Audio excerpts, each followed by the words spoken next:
Okay, here's some stinging nettle, just here. I shall have to try and make some nettle soup, won't I? I shall have to try and make some nettle soup without getting stung. I'll hold it with this other leaf. I don't like getting stung. That's nettle. I don't know if it's an Australian nettle or an introduced European one. Our Australian Aborigines used to flay themselves with nettles, and as did the ancient Romans. Well, our indigenous people might still use it. They did it to alleviate rheumatism and stuff like that. If you whip yourself, those sort of things. How can I hold it? As if you whip yourself. That's nettle. I shall have to make some nettle tea and some nettle spinach. Maybe a nettle omelette.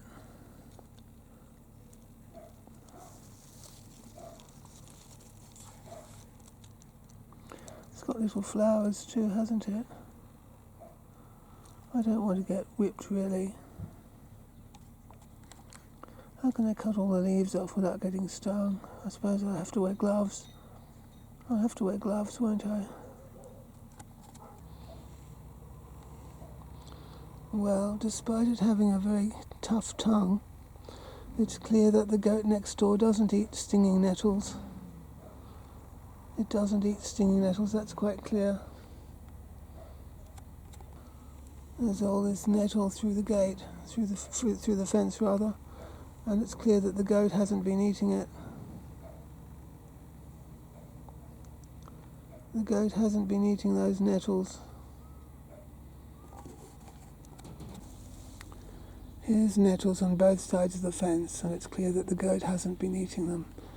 Now, in that story, Rumpelstiltskin, the princess or whatever had to weave nettles into.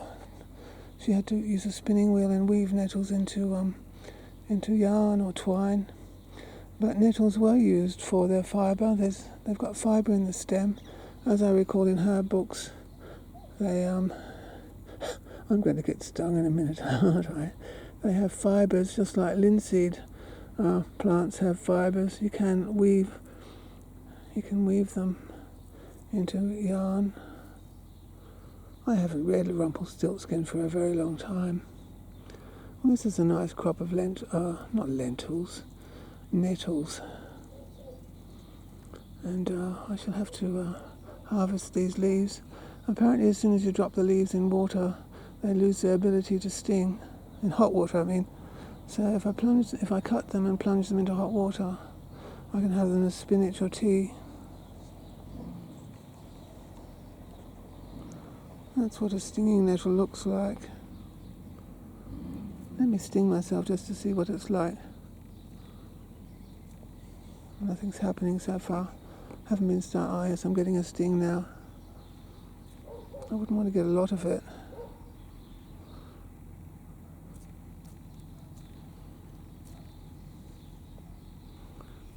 Where's the sting, on the top leaf or the bottom leaf?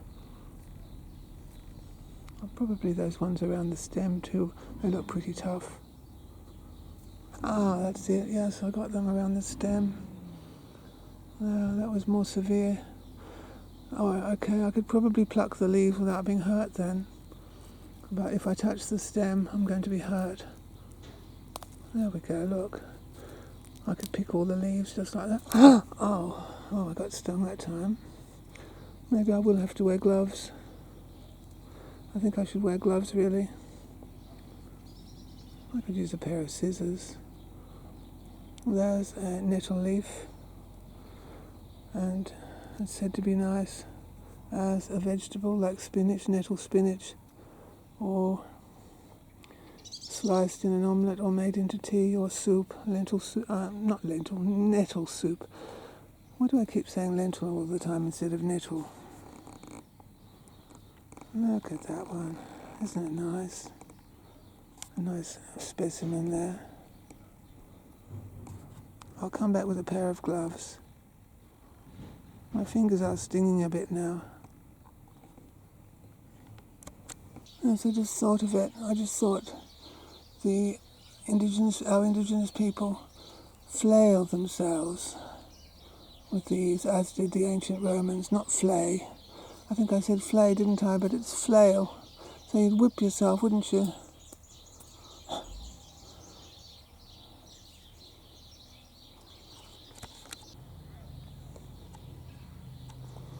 Well, I've just checked it out. It wasn't Rumpelstiltskin. I was getting my Grimm's fairy tales mixed up. In Rumpelstiltskin, the princess has to spin straw into gold.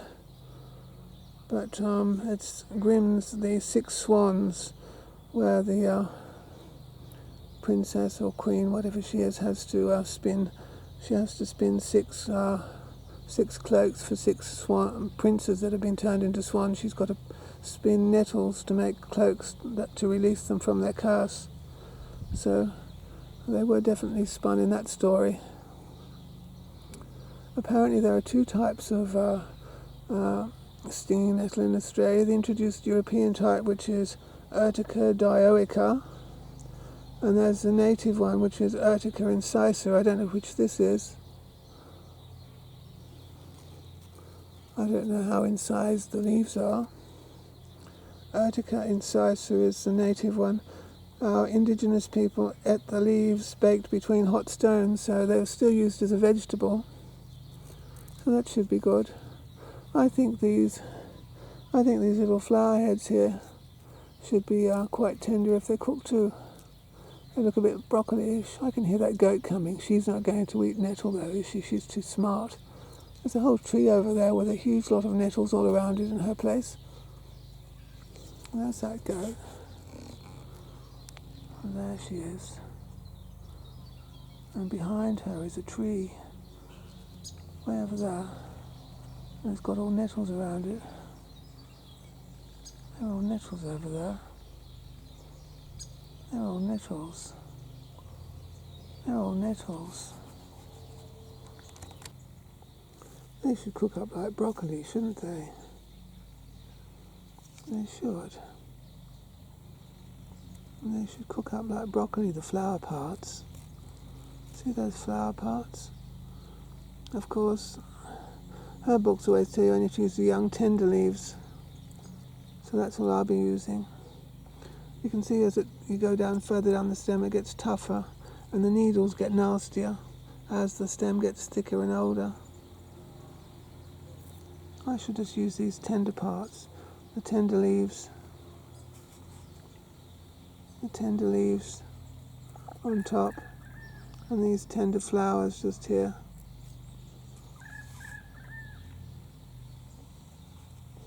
I don't know if it's a native one or the introduced one, but they both have edible leaves. Now don't you, viewer, go stinging yourself as I did. You might have an allergic reaction. Always seek the advice of bush tucker experts and a dermatologist before picking or eating any nettles. Yes, seek the advice of a bush tucker expert, a foraging expert, and a dermatologist. I'm going to cut off these. I'm wearing gloves, see? I know I'm not allergic to them because I was stung often as a child, but you might come out and have an allergic reaction or something, so yeah, I'm going to try cooking up that tender bits. I'm only going to get the top tender bits. We'll see how they all go. I'm a lazy cook. I tend to cook everything in the microwave. Maybe when our house is finished. Our house isn't quite finished, so we're often, in chaos. There, some more beautiful lentils. Oh, I'm saying lentils again when I mean nettles. Nettles.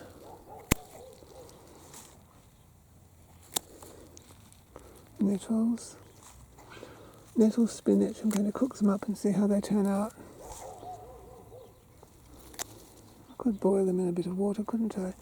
The boiling sort of stops the needles from being, it softens them.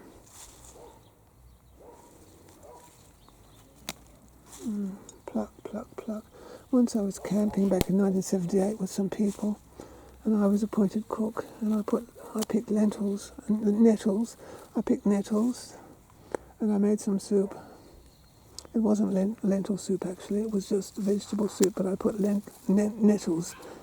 I should make a tongue twister about nettles and lentils. Oh, look at all this! It's beautiful, isn't it? I might have to pull the stem away, the tough stem. How will I go? I'll do it like this. How will I go once I'm in the kitchen? Oh, I'll get like this. I'll strip them like this and just toss the tough stem away. That's what I'll do. That's how I'll clean them and just get the leaves, the tender leaves.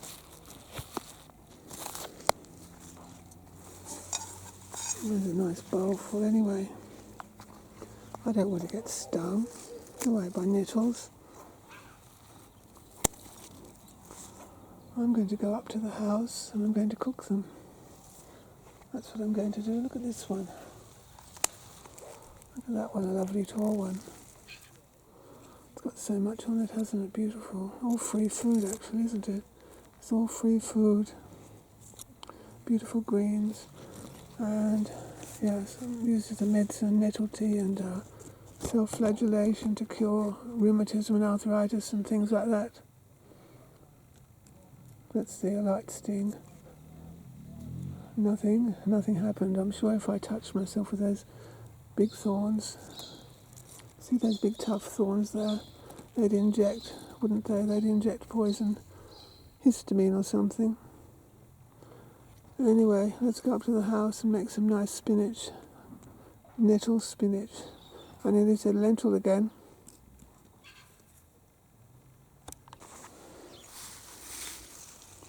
Now, this is a whole bowl of green free vegetable, isn't it? It's all free.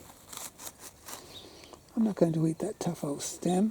I'm just going to eat the tender leaves, the tips, and the flowers, the unopened flower buds, and the leaves. I don't want that stringy bit. And it is quite fibrous, look. It is quite fibrous, that. It could be spun into a cloth, couldn't it? I don't want too many stringy bits. That's all free vegetable. I don't want too much tough fibres. Just the end bits. And toss any tough stems away.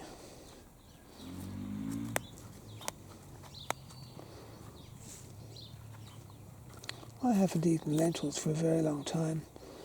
Yes, I made some soup back in 1978, as I said. We were camping somewhere. I wonder if this is the native kind.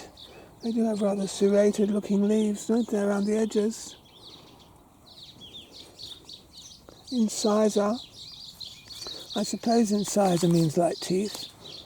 I'm not a botanist though. I'm not. That's a lot of free vegetable. I must do this more often. I know that dreadful goat wouldn't eat these. That goat just she likes sour thistle, she likes thistle, she likes privet, she likes cotoneaster, she likes grass of course, and she also likes to be made a fuss of. She likes banana skins, she likes apple. That looks pretty good, a whole bowl of green. I'll see if some of these stems might be they're probably too stringy and coarse. I'll see what the stems are like, the young stems from the tips, I mean. I don't think I'd like them lower down where they look tougher. I think these are a new pair of gloves, so they've only been used for picking melons. They haven't been used for anything else. I read online that you could use rubber gloves, rubber washing up gloves from a kitchen. That might be enough to stop the sting. Well, I'm going to rinse these now and just cook them gently in hot water. and see what sort of spinach they turn into.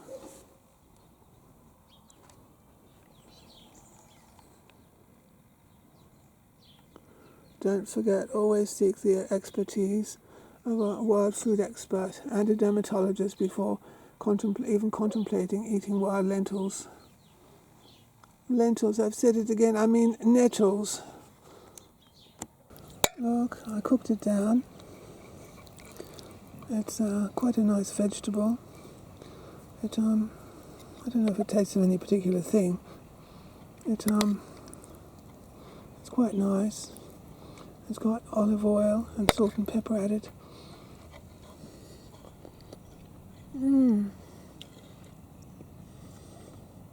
No stings on my tongue. The pepper's stinging my tongue a little bit. It's quite tasty and filling. I had it plain, but it wasn't so tasty. You could put butter on it, or you could put margarine on it, or olive oil. You could use it in, apparently Greeks do it in that spinach pie, spanakopita. You can do one with lentils.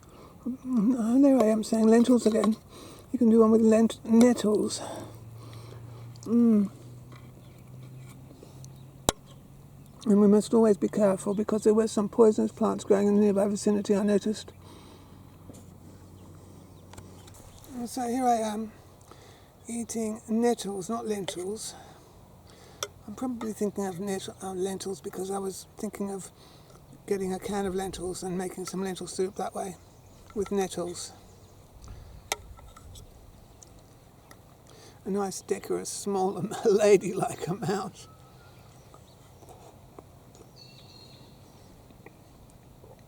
Not too fibrous if you use those tender strips on the end. I wouldn't eat the tough old bits.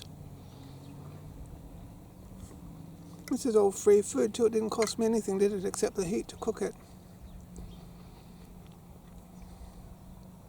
It would be nice with cheese and a Greek pastry. You could make a quiche out of it, couldn't you?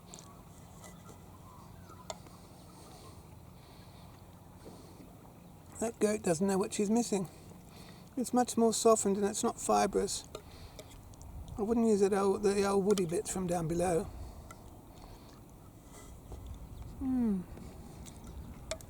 Look at that camera riding up as usual. Riding up. Right up me knowing. Bye.